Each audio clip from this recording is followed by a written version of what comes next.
তোমার আকাশ দুটি চোখে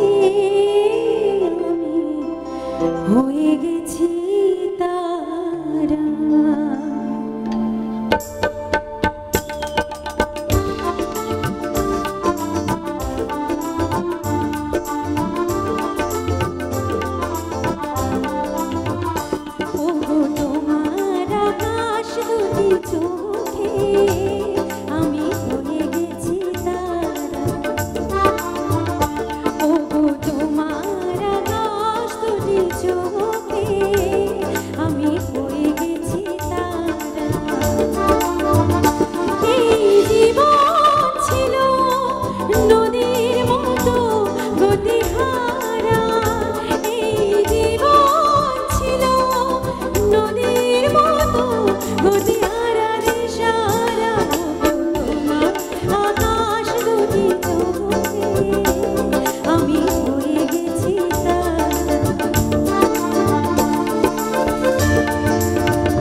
थैंक यू सो मच একটু জোরে হোক ওই পিছন থেকে একসাথে क्या बात wonderful thank you so much thank you চাইবো সবার কাছ থেকে হাত তালি ভীষণ গরম তারপরেও চাইবো তালি দিলে মনে হবে অনুষ্ঠান চলছে না দিলে মনে হবে সিনেমা চলছে এসেই যখন পড়েছেন তালিটা কেউ বাড়ি নিয়ে যাবেন আমাদের দিয়ে যাবেন কারণ ওই ভাষাটাই আমরা বুঝি তালি আমাদের শিল্পীদের জীবন অনেক বড় আশীর্বাদ আপনাদের আশীর্বাদ ভালোবাসা নিয়ে আজকে এই মঞ্চে আমরা প্রত্যেকে উপস্থিত হয়েছি রাকেশ দার হাত ধরে। আই মিন আমাদের যিনি সবাইকে ডেকেছেন এই মঞ্চের অনুষ্ঠানে, উনি বর্ধমানের বাসিন্দা রাকেশ শর্মা, ওনার সাউন্ড রয়েছে আজকের এই মঞ্চের অনুষ্ঠান আপনাদের মধ্যে দুরন্ত বেগে পৌঁছে দিচ্ছে রাকেশ সাউন্ডের পরিবেশনে। গতকাল যে অনুষ্ঠানটি আপনারা দেখলেন সেই অনুষ্ঠানও কিন্তু আমাদের রাকেশ দাই রাকেশ দা ডাকে সাড়া দিয়ে এসেছিলেন সেই অনুষ্ঠানের প্রত্যেকটা শিল্পী। তার আগে রয়েছে